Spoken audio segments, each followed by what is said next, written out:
Hello, I'm your host, John Cavendish, and welcome to the Amazon Strategist Show. The show that's all strategy, no hacks, no silver bullets, no magic pills, just real practical strategies for Amazon sellers. Tonight, we have our amazing guest, Daryl Patterson from Sponsored Profit. Sponsored Profit is an Amazon advertising partner, all made up of former Amazon sellers. What started as a fun side project helping sellers increase their visibility and sales on Amazon quickly grew into the perfect business, helping sellers to expand on the Amazon platform. They help the Amazon sellers increase their Amazon sales through campaigns using their unique Zon growth method and also some tech, which I've just learned they built. So I'm going to dive into that a little bit. I know it's always interesting building tech. We've been experimenting with it. And money just seems to disappear. So without further ado, welcome, Daryl. Hey, John. Hey, good to have you. And nice to have a fellow Englishman on the podcast. I don't know, he might be my first. Yeah, good to be here. It's a little unusual to speak to somebody else English. Everyone's based in the US these days, right? Yeah, everyone. I mean, we just had a leadership get together here in Manila this week, and one guy flew in from the US, one from the UK, another one from locally. So US is where everyone seems to be at. It's where it's at. Where it's at, but UK is nice. It's so cheap compared to the US right now. Have you seen the prices in the US? It's absolutely insane. So thanks for being here. And can you tell us a little bit about your story and how you started Sponsored Profit? Yeah, sure. I'm ex-military. I was an aircraft engineer, left the military and bobbed around a little, trying to get into my entrepreneurial spirit and tried a whole bunch of different things. And then eventually came across an Amazon selling course. I'm sure lots of your listeners have probably gone through the same course at some point, but it was the first version of that particular course. And 2012, 2013, whenever that was. So quite a few years ago now. Built and scaled my own brand, grilling products. And then, I happened to be at an event in Vegas and randomly met another English guy in the toilet, of all places. Not the bar this time. That's where most of the magic normally happens. So I'm sure in Vegas a lot happens in both places. I'm sure it does, yeah. Just this conversation just went from there, and I pulled out his phone. I made a few tweaks to his PPC campaigns, and his sales exploded. And that's kind of where it started. I kind of helped him out, helped a few other people out. And then over time, I just kind of really focused in on the PPC side of things. And my business partner, Laura, who I also met at an event, that one was at the bar. She was doing product listings for other sellers as well as selling her own brand as well. We just kind of hit it off. And we decided to send a bit of business each other's way. One thing led to another. And then we formed Sponsored Profit back in 2018. And that's been our focus ever since, just helping other people grow their business with PPC. I love it. That's really cool. And I think those businesses and those chance encounters is how we all realize things are possible. Although I'm not sure if I read on your website about the toilet or not, whether that's in your company bio. It's either the toilet or the bar. It's always one of those two things. Nice. I love it. Cool. So you were selling, you started in 2013, you were selling for a while, you met Laura. What do you still sell? Or why did you decide to transition from seller to service provider? So we were still selling. I had a 7-figure brand at the time, and there just started to become a point where there was a bit of a conflict of interest. So I had lots of clients that I was always quite open with my brand and my products, and then we had clients that started to launch the same kind of products, and it kind of gets a little awkward. So we collectively made the decision to exit our brands and focus 100% on Sponsored Profit. Nice, that's really cool. I don't regret that at all. It's I get a great buzz from helping other people and see other people succeed. I've found enough experience in selling my own stuff to understand the problems that they're going through outside of PPC, and that kind of just kind of makes it quite a nice transition, really, from selling to being able to help other people. That's cool. And why did you go into PPC specifically? All the niches and all the different things you help people with. Why PPC? I think most likely just because I've got an engineering background. So in the military, that was my background. So quite analytical. Always, give me numbers, not words. I'm definitely not a copywriter. When it comes to data and analysing the numbers, that's right up my street. So I think that's probably why I landed on PPC. That's great. Yeah, me too. When it comes to, I was an engineer as well back in the day, and definitely don't ask me to write nothing. Yeah. It will sound like a child wrote it. Everything I have to write, I'm like, Laura. She kind of does all the word side of things, and I do the numbers. I love it. That's really cool. So what's the Zongrow system? What's your kind of system for actually achieving results with PPC? Yeah, so just from an analytical point of view, we need systems, right? And that's probably the biggest thing with getting success with PPC. If you just try and ad hoc make changes to bids and just throw in some random keywords and not really have a process to follow, like a lot of people starting out typically tend to do, it can go off the rails quite quickly. So over the years, we've just developed really robust systems and strategies that collectively make up what we call our Zongrow system, which is pretty much where we started with our tech. So obviously, there's campaign managers are a little bit clunky. It's not the easiest thing to manage in bulk. Then we started using bulk files. I'm not sure if how familiar you are with bulk files, but it's essentially your entire campaign data in one spreadsheet. Then we started to develop tech to enable us to manipulate those bulk files at scale. So doing thousands and thousands of bid adjustments in a couple of seconds. So rather than just using somebody else's software and paying for the privilege of off the shelf software, we started to develop our own. Initially, just started there with bulk files, and now obviously we've got APIs and dashboards and all kinds of stuff. It's kind of grown arms and legs since then. And there's always something new as well, and we're just constantly adding new layers to our processes. Oh, that's cool. So what's your approach? I mean, as much as you're willing to share, or you share, as part of your marketing, like what's your approach, when you look at PPC? What's your view on the world? So this talk for hours here, right? But I'll try and give the short version. Ultimately, it depends where you're at in your life cycle, right? Of your brand, of your of your individual products. I think this is where a lot of people fall down. I think is just trying to take a cookie cutter approach to PPC, and this is how you do it. You have to do these campaign types and these match types and these bids and apply it to everything. And that doesn't cut it anymore. I think things have changed so much over the years in terms of the different ad types, the different bidding strategies, and there's so many moving parts now that you've really got to test everything, right? For each individual product. No two brands are the same, no two niches are the same, no two products are the same. So I think our approach is more identify where the product's at in its life cycle and kind of know your place, right? I think a lot of the time you see people, they say they want to dominate their category, for example, and they've got 100 reviews, and the top guys in that category have got 10,000 reviews. Well, realistically, we're not competing with those guys. We're competing with the next level down.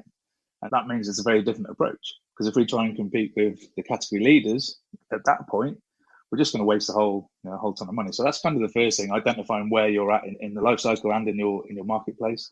And then we always look to minimize waste. There's tons of stats out there that kind of give all kinds of variance on this, but Amazon's own data suggests that 1 in 4 clicks is wasted. So that's 25% of all clicks in an account is wasted ad spend. So if you're spending $10,000 a month, I mean, that's $2,500, right? That's not insignificant. So we always look to minimize waste first, so that we kind of have a benchmark, and then look for the gaps. Where are they leaking sales to the competition? There's lots of different ad placements now that never used to exist that give us huge advantages over sellers that don't utilize these things, like display ads beneath the buy box, beneath the bullet points, the banner ad across the top of the page. If people aren't doing display ads, they're just leaving these spaces wide open for us to go in and take sales away from the competition. So I think that's plugging the gaps and identifying where there's opportunity on your direct competitors. That's kind of the next stage. And then really identifying at a really granular level, at a search term level, where are the opportunities? It's not just a case anymore of chucking a load of keywords into a campaign and seeing what sticks. And that's a very expensive way of just blowing through your ad budget, right? We want to get super focused as quick as possible and then look to scale those things up. And then we have a process of constant testing with a small amount of the budget. And then we're scaling up the stuff that works, and there's constant, almost machine feeding that growth. That's kind of it in a nutshell. I love it. So know your place, minimize waste, look for gaps, search term optimization, and new placements. That's cool. I love it. And then scale, right? You kind of filtered everything down to the bottom. got as granular as we possibly can do in terms of bids and placement adjustments. Not every keyword performs, everyone's got this notion that you need to be at top of search. Yeah, you do, if for certain, depending on the strategy. And this is where this cookie cutter approach doesn't work. A lot of keywords perform amazingly at rest of search and product pages, but not at top of search because they can't afford to be at top of search. So if every keyword's got a top of search modifier, you could be missing out on hundreds of thousands of impressions and potentially tons of sales. So we want to test every single element, I think, every single search term, and then we can scale the stuff that works and dial back on the stuff that doesn't. Cool. Can you expand on that a bit? The part about if you were optimizing for top of search, you'll have less impressions. What would that be with? Yeah. So if you look at a placement report for a typical campaign, you'll see that 90, sometimes 95% of the impressions come on rest of search and product pages. And that makes sense, right? There's 100, however many pages Amazon actually show now in the search results. It kind of varies, 7 pages, 10 pages, whatever that is. Top 300 results, let's say. Above the fold, there's only typically the 4 ad positions, right? So it depends on the layout. Obviously, mobile, there's only one at the top. On a typical desktop layout, you've either got 2 plus 2, 2 sponsored ads to organic, or you've got the 4 sponsored ad rail right across the top, and no organic placements sometimes above the fold. So it's very limited, the top of search. Anything above that fold is classed as top of search. So you think of all the products that are in the search results, but then all the products that are in the catalog that are indexed for that term, a lot of those are going to show up on individual product pages. You've got sometimes 2, 3, 4 carousels of sponsored ads. So it's not surprising that they all count as an impression, right? Even if you don't actually see it, if the ad is served, it counts as an impression. So in 100,000 impressions, you might have 95,000 of them come on product pages and rest of search, and only 5,000 at top of search. So it's a huge difference, and you could be missing out on lots of eyeballs potentially on your ad that's free. And from a brand building perspective, that's awesome, right? When we're looking to grow the consideration phase, we're not necessarily looking always for clicks and purchases. We wanted to get our brand name out there, and the whole being exposed to an ad 7 times before purchasing, or there's different variations on that stat, but it's not necessarily always about getting the click. So a lot of the time we're using this as a way of brand building and getting exposure and additional eyeballs on our brand, not just on direct sales, which typically will, top of search will have a lot less impressions because it's very limited placements. There's 2 or 4 placements, whereas all of the other placements combined make up the rest of the impressions. That makes sense. No, I really like that. Yeah, it makes a lot of sense. So what would be some metrics that you want to see when you're running those type of campaigns? Because great metrics, obviously huge sales, click-through rate, it's amazing, but if it drops too low, I guess Amazon will stop your reach on these kind of other placements. So what are the metrics that you see working right now when people are looking at their campaigns? Purely from an ads perspective, following the whole funnel, we start with impressions, right? So we've just said the majority of the impressions are going to come from product pages and rest of search, and a much smaller amount of these impressions are going to come at top of search. But the next metric down is going to be click-through rate, and we know click-through rate plays a massive part. It's kind of a relevancy indicator, right? So when it comes to ranking, the higher the click-through rate, the better. Just to keep it that simple. But you can see click-through rates. The average click-through rate overall on Amazon is kind of 0.3 to 0.4%. That's taken into account all these hundreds of thousands, millions of impressions on placements that you're probably actually never going to get seen or clicked on. So that's kind of a bit of a misleading number. If you look at the vast difference between impressions on product pages and rest of search and top of search, it's the inverse when it comes to click-through rate. And again, this kind of makes sense, right? The majority of the clicks are going to come above the fold. If you put yourself in the shoes of a shopper or buyer, you go to Amazon and you're looking for a staple remover. You've got a picture in your mind of what that product looks like, and you've got probably a price range in your mind subconsciously that you're prepared to pay. You type in staple remover, and the first product that comes up that mirrors what you thought in your mind, the image of the product in that kind of price range with an acceptable review count and star rating, you're going to click on it. So Amazon's serving up the most relevant ads all the time because it's in their interest too to get that click and to make that sale. So the click-through rate at the top of search is vast. We've seen click-through rates at 15, 20, 25%, which is massive. But then on the product pages and rest of search, you might be 0.01. It can be tiny. So that's not going to help move the needle in terms of ranking. So that's why when we're talking about ranking campaigns, we push for top of search, because we're going to have much higher click-through rates, much more relevant at that point, and it's above the fold. So providing the image is right, the price is right, the reviews are right, there's much more likelihood of at least getting someone to click on that ad, as opposed to something that's showing up on page 5. So impressions is the other way around. Click-through rate is obviously significantly higher at top of search. So if we're looking to influence something like organic rank, that's one of the reasons we'd want top of search. And that's where most of the clicks come from anyway, right? If you look at Google, there's loads of studies like heat maps. So that top left-hand corner is where like 70% of the clicks come from. So if that's the case, it's likely to be exactly the same with Amazon. So that top left-hand corner coming across, and then it goes in a Z shape, right? So it comes across down, and then obviously the remaining 20% of clicks and sales is all the other stuff. So that top of search is hugely important if we can afford to be there, or we have a very specific strategy like ranking.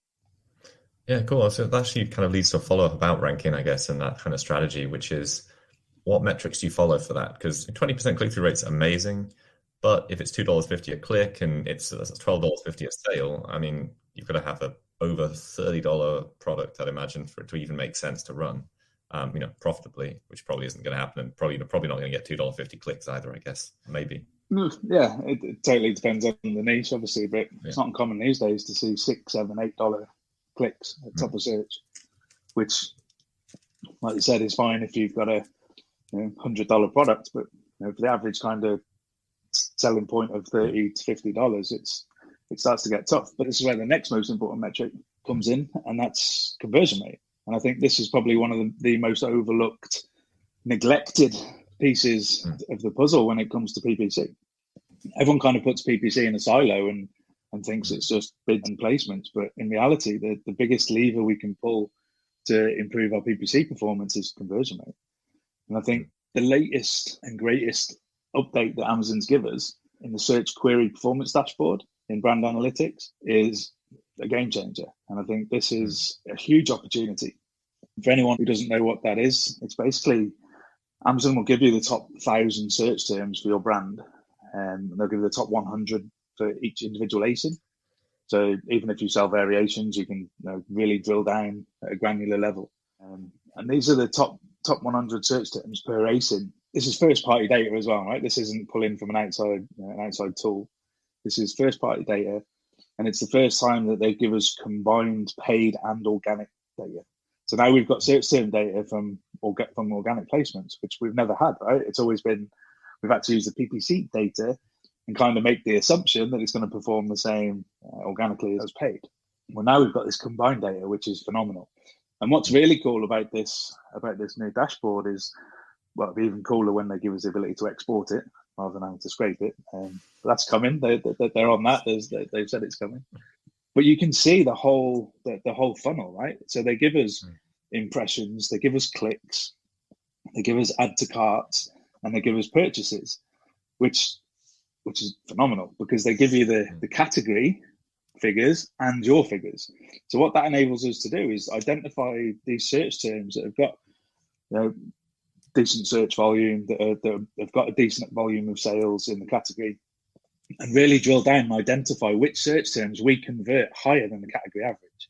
If we're trying to rank on our keyword staple remover, and we've got a 5% conversion rate, and everybody else, the category average is 15%, we're going to struggle to outrank anybody, right? Just because we're spending a ton of money on PPC, which Amazon will let us, obviously, doesn't mean that we're going to increase our organic rank if we're not converting. So what's really cool about this new dashboard is it gives us that data at a search term level, so we can identify, well, actually, staple remover we convert at 15%, and the category average is 10%. Well, there's a great one for us to go after, So really identifying at a much more granular level where there's opportunity for us.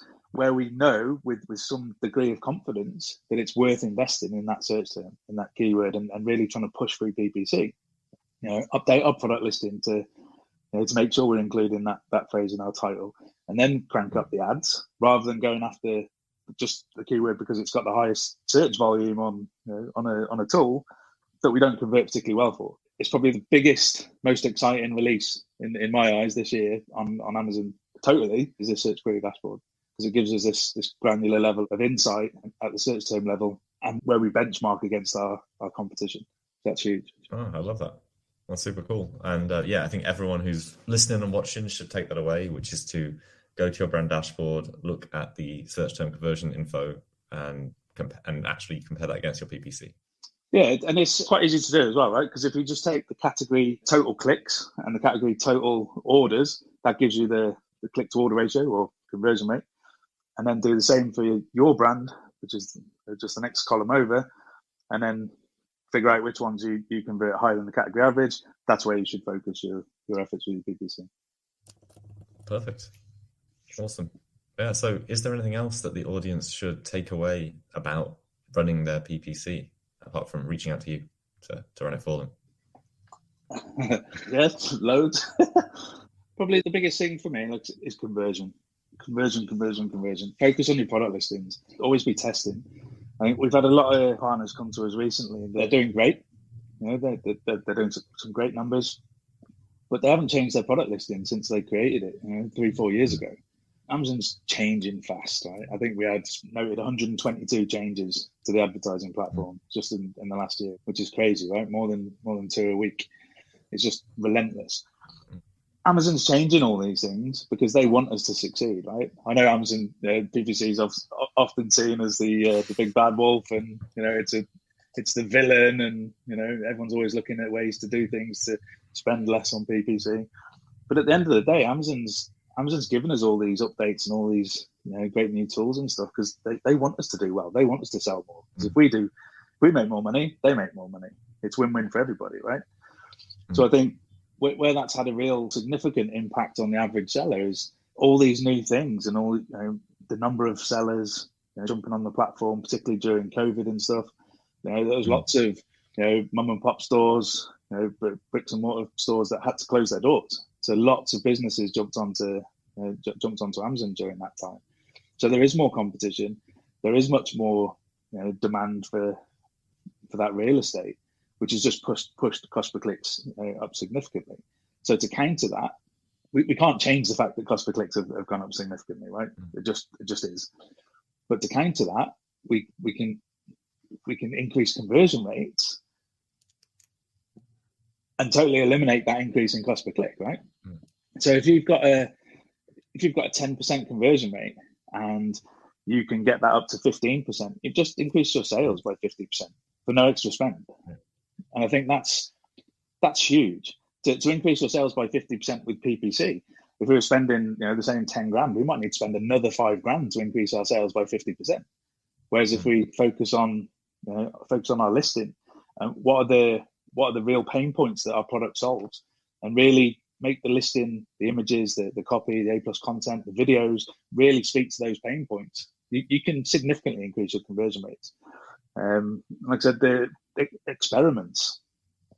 There's been split testing tools around for years, right? But how effective and how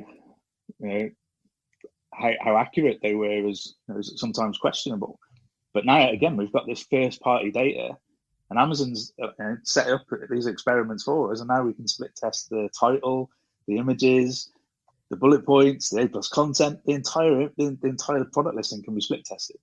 So I think the brands that we're seeing do phenomenally well at the moment are really leveraging this, and they're always running tests on it. They've got at least one test running on every product all of the time, and as soon as that experiment finishes, it's another one, and that's where you get these incremental gains. If you can get a 50% increase over your conversion rate and a 50% increase in your click-through rate by split testing your image, split testing your title, to really get that that main benefit, that hook in the truncated part of that title text, because that's all someone sees in the ad, right? They see the image, they see the title, the reviews, and the price.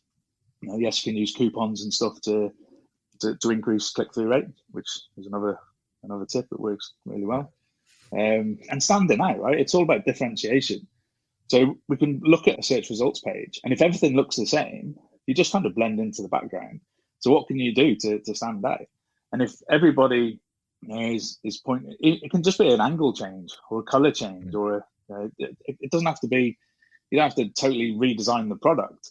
Just these little subtle changes that make you stand out can have a huge impact. And again, if you increase your click-through rate from 0.4% to 0.5%, that's not a 0.1% increase, right? That's a 20% increase.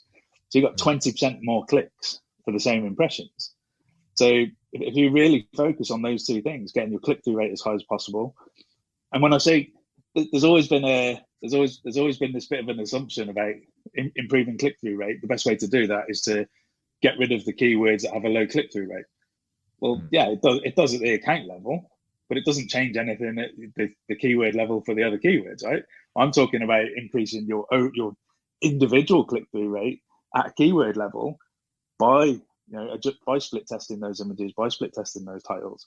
Increase your click-through rate to 0.6% from 0.4. Now you've got 50% more people landing on your page for the same impressions. And then you follow that through with an increase in conversion rate. And we haven't spent any more money on ads.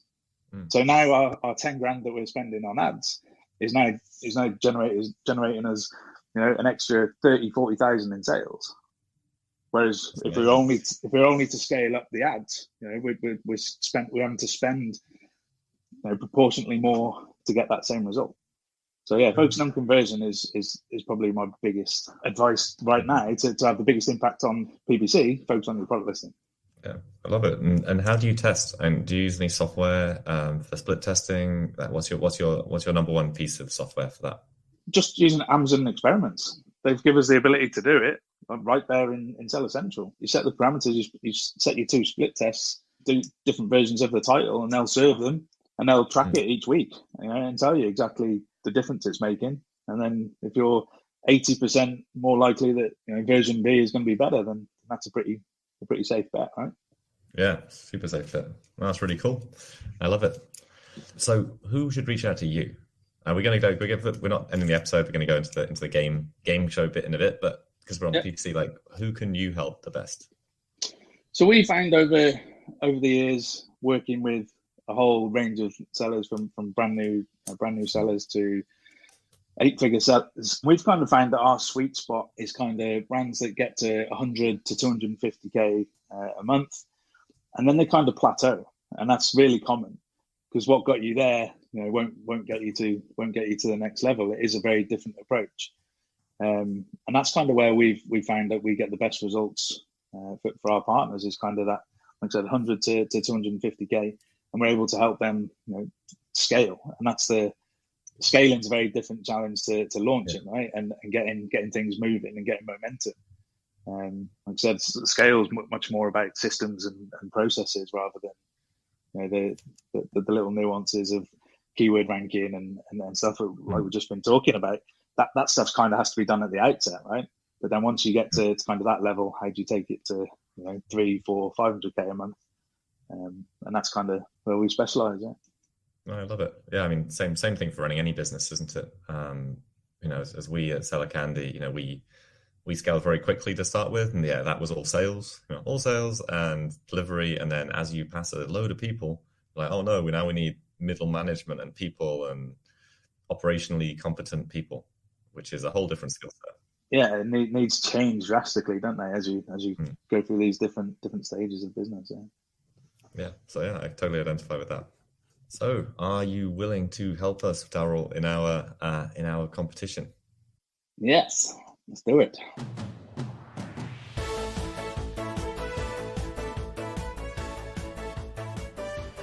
So, what we do, we always want to give back to our listeners, watchers, whether you're watching or listening. Darryl has very kindly put up 2 prizes for our wheel. The cool thing about our wheel is, we put your prizes on the wheel, we spin it. They may win your prizes, or they may win prizes from our previous guests. So we'll keep you on the wheel, keep talking about you until you're all won. Darryl has finally very kindly given away a free 30-minute consultation all about PPC or about scaling. And there actually is a free PDF on their website. So we're going to do something else with that. Yeah, everyone can have that. I'll actually give three 30-minute consultations to three winners. So whatever they want to talk about, PPC related. Like I said, no obligation, no strings, just free advice. Awesome, thank you. I'll add them all to the wheel as well. Okay, also, other prizes we have are $400 worth of reimbursements from our sponsors, us, Seller Candy, a free consultation with a crew me, 30 minutes with any topic with Don. And Don's an absolute beast of an entrepreneur, so you should chat to him. He's just an amazing dude. AI Hello, $500 credits with them. Amazing at Home, so a listing review directly with them. We have a 45-minute call with Brian Johnson of Canopy. Sorry, they are a competitor of yours, but Brian's a good guy too. He's everywhere. He is. We have $500 worth of bookkeeping credit with Econ Balance, Nathan Hirsch, and we have a virtual business review with Fortunet if you want to exit your business. You should definitely get Daryl on board to get yourself optimized before you exit, because it's worth a lot more money if you get it right. Also, you probably don't want to exit for a couple more months until multiples pick up again, although Fortunet will tell you that. Cool. All right. So the way to play this game, Daryl, is you are in control. You actually don't have control. You only have verbal control. I like saying that because everyone leans forward and tries to click on it as soon as I say it. And if you just say spin that wheel, and the wheel will magically spin without any input from me. Magic. Spin that wheel. That's why we need the countdown music. Yeah. Although I'm pretty sure it's probably copyright protected. Shan. So you get a free audit with Shan, and she will take you through your PPC. We've had quite a few PPC people on recently, Daryl, so sorry if some of your competitors are coming up, but there's definitely a PPC provider for you at every price point and every client avatar. So yeah, whoever you're, wherever you are in your journey, talk to a few providers, talk to Daryl, talk to Shan, talk to Canopy potentially, and figure out who's the best fit for you. All right, do you want to do it again? Shall we do it again? Spin that wheel.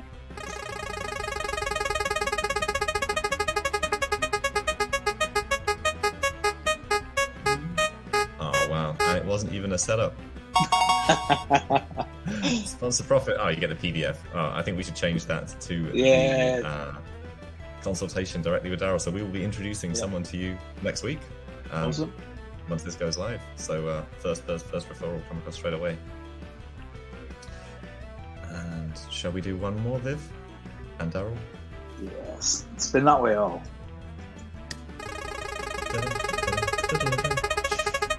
Definitely need that music. Oh, we do, yeah. I bought a Stream Deck just so I can press the button. And AI Hello. So AI Hello is a PPC software. I think they're also good to try. It's good to try software as well as try agencies. You really just need to dive deep with software into what they do for, as Daryl was talking about, ranking, differentiation. Just plain cookie cutter machine optimization doesn't work anymore. So that's what's good about some of these AI based softwares. It depends how intelligent the artificial intelligence is. Yeah. All right, thank you so much. All right, let's remove the wheel so that we can get into the most difficult part. All right, are you ready, Daryl, for the rapid fire questions, the most difficult part of the entire podcast? Bring it on. Cool. All right, there are 9 questions, and there's rapid fire, so as quick answers as possible. Okay. All right, question 1. What is your favorite Amazon niche? As quick as possible. I'm going to say industrial and scientific. That's a good answer. If you could choose no pictures or no reviews, which would you pick? No reviews. Name a country that starts the letter D. Denmark. Which Amazon marketplace do you believe is the next big opportunity? Ooh. Japan. Pineapple on pizza. Yes or no? Yes. Name something appealing about working from home. I just popped into my head then all the issues with Zoom during the pandemic with people with no pants on. But that's That's all right. Well, I won't ask you to stand up during this podcast, so there's no worries either way. No, I got short on. I think Being able to take the kids to and from school each day. I mean, that's probably been the best thing for me. I love that. Google ads or Facebook ads? Google. Name something you'd hate to find swimming around in your bathtub. Snakes. Snakes, multiple snakes. And Amazon or Walmart? Amazon, 100%. Nice, thank you, Daryl. You passed the rapid fire questions. You did an awesome job. They weren't too bad. The questions. All right, so contact. How should people follow you, reach out to you, stalk you online, basically? I guess the website, sponsorprofit.com. Obviously got a contact box on there. Laura's got a face for the internet. I clearly haven't, so I tend to do the speaking parts, not necessarily the video parts usually. So Laura's on LinkedIn a lot. I am on LinkedIn. You can reach me on LinkedIn. I've always shied away a little from being in the spotlight and social media. I'm kind of being the nerd I am. I typically in the background getting all the day-to-day nitty-gritty stuff done. Yeah. But yeah, either LinkedIn or the website. Oh, I love it. And it's good that I think that social media and working from home has let us nerds get out in the spotlight because it's all virtual. You don't need to leave your house. Yeah, we did have an office locally prior to the pandemic, and obviously that all had to get shut down, and we all started working from home. And I thought as soon as we could go back to the office, we would. But I think things have changed. I used to go a bit stir crazy being at home all the time when I worked from home previously, but I love it now. I love having that flexibility, and nowhere's unreachable, right? I'm sat talking to you on the other side of the world, and it's brilliant. I identify with that as well. Like pre-pandemic, I didn't necessarily particularly want to work at home. I'd rather go out to a coffee shop or a co-working space. Yeah. And now I can't remember the last time I worked in a coffee shop or a co-working space because I just got an amazing office setup at home and I just want to stay there. Yeah, love it. Just never leave the house. So thank you to everyone who's watched the show. And that brings us to the end of the episode. So Daryl, thank you so much for being on the Amazon Strategist Show. Thanks for having me. If you're listening to this, do like below, comment, subscribe, do all that stuff. Leaving us a review would be awesome because it really helps us get further and more reach with the podcast. And come back next week for an amazing discussion. Oh, also, the link that's just been put up at the bottom of this, or that will be behind here, is how you register for the competition. So please do join our mailing list, register for the competition, and you will be entered every single week for chances to win amazing prizes, like talking to Daryl next week. So thank you so much for being here, Daryl, and have a great day in the UK. You too. Take care.